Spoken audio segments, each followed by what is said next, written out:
6 p.m. Pakistan Standard Time. Assalamu alaikum. This is Radio Pakistan. The news read by Daman Zaman. The headlines. The Prime Minister has directed to increase the loan amount for small businesses under the Prime Minister's Youth Programme from 500,000 to 1.5 million rupees.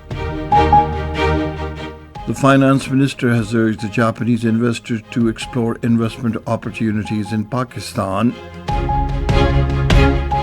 The National Assembly was informed today that the work on various stages of the Amir Pasha Dam is progressing at full speed.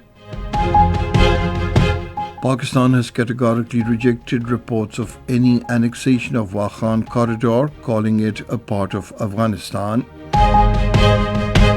The All Parties Hurriyat Conference has called on the United Nations Secretary General to prioritize Kashmir dispute in his 2025 goals. The first cricket test of the two-match series between Pakistan and the West Indies will begin in Multan tomorrow. And now the news in detail. Prime Minister Shahbaz Sharif has directed to immediately carry out a comprehensive survey of small and medium enterprises for the provision of facilities to them. Chairing a meeting related to small and medium enterprises in Islamabad today, he directed that the loan amount for small businesses under the Prime Minister's Youth Programme be increased from 500,000 rupees to 1.5 million rupees. He said a special package for women entrepreneurs in small businesses should also be designed. Shahbaz Sharif emphasized the adoption of models from developed countries to align the facilities provided to small and medium enterprises with international standards. It was informed that SMEDA will launch a financial literacy and training program for small and medium enterprises by February this year. Prime Minister Shahbaz Sharif has said the country's positive economic indicators reflect the conducive environment for business created by the recent economic policies.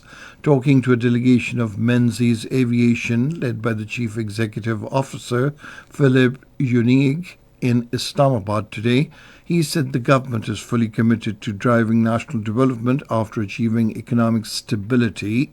Shahbaz Sharif said, "Our IT exports have been continuously increasing due to investor-friendly policies." The Prime Minister welcomed Menzies Aviation's establishment of an IT infrastructure and service desk in Pakistan. He noted that foreign investment will create more job opportunities for the youths.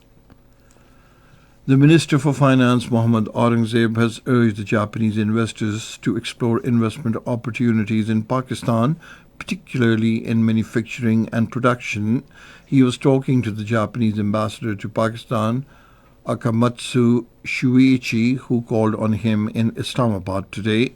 Mohammad Aurangzeb highlighted the positive momentum in Pakistan's macroeconomic stability. On the occasion, Ambassador Akamatsu Shuichi expressed his appreciation for the progress made in Pakistan's macroeconomic stability and the government's reform efforts. The National Assembly was informed today that the work on various stages of the Amir Pasha Dam is progressing at full speed. The Minister for Information and Broadcasting, Ataullah Tarer, informed the House that efforts will be made to complete the project on schedule. He said the dam will be one of the largest water reservoirs and will play a crucial role in preventing flood-related devastation. The House will now meet tomorrow at 11 a.m. In Khyber Pakhtunkhwa, the security forces have killed 22 Khawarij and injured another 18 during various intelligence-based operations since the 14th of last month in Khyber district. According to ISPR, these intelligence-based operations were conducted in response to numerous terrorist incidents in Tira area of Khyber district against the security forces as well as the innocent civilians, resulting in several casualties. The ISPR said the intelligence-based operations will continue till peace in the area is restored and Khawarij are eliminated. President Asif Ali Zardari and Prime Minister Mohammad Shahbaz Sharif have paid tribute to the security forces for killing 22 Khawarij during various operations in Khyber Pakhtunkhwa. In their separate statements, they commended the gallantry of the security forces for killing Fitna al-Khawarij terrorists during various intelligence-based operations in Khyber district.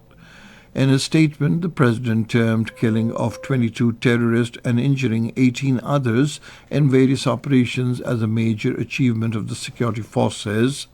In a statement, the Prime Minister said the entire nation is standing by the security forces in the war against terrorism.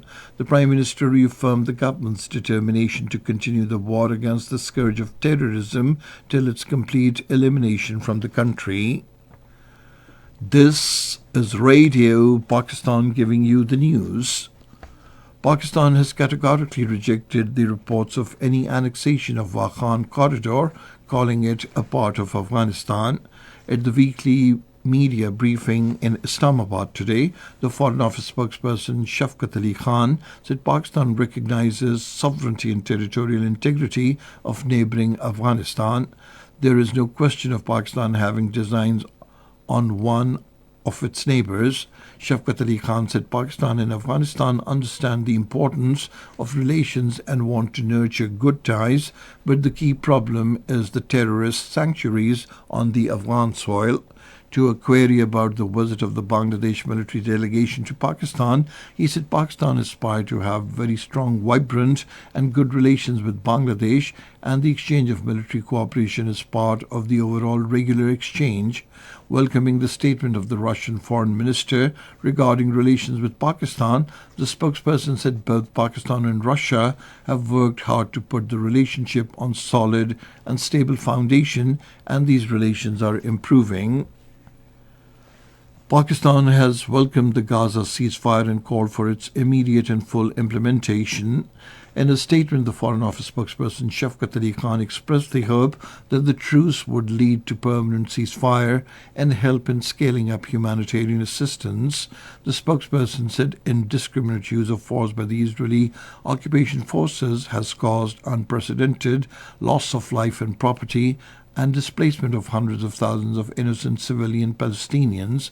He said Israel's expansionist designs have destabilized the entire region. At least 81 more Palestinians have been martyred in the latest Israeli attacks on Gaza. Israel's war in Gaza has martyred at least 46,780 Palestinians since October 7, 2023. The All-Parties Conference has called on the United Nations Secretary-General Antonio Guterres to prioritize the Kashmir dispute in his 2025 goals. In a statement, the APHC spokesman, Advocate Abdul Rashid Minhas, urged Antonio Guterres to leverage United Nations platform to address plight of Kashmiris and push for a resolution of the Kashmir dispute in line with the international law and the aspirations of the Kashmiri people. Meanwhile, civil society activists have strongly condemned the escalation of cordon and search operations across the occupied territory ahead of India's Republic Day on the 26th of this month. The United Nations High Commissioner for Human Rights Volker Turk has called for a Syrian national reconciliation process to ensure justice. He was speaking from Damascus after meeting the leader of the caretaker authorities, Ahmad al-Shara. Volker Turk also called for an urgent reconsideration of the ongoing sanctions on Syria. And now cricket, the first test of the two-match series between Pakistan and the West Indies will start in Multan from tomorrow. The match will start at 10:30 a.m. Pakistan Standard Time. And finally, the weather report. Mainly cold and dry weather is expected in most parts of the country, while very cold conditions are likely in hilly areas during the next 12 hours. Light rain and snowfall may occur at isolated places in North Balochistan. Moderate to dense fog is likely to prevail in most districts of the Punjab. And that is the end of this news bulletin.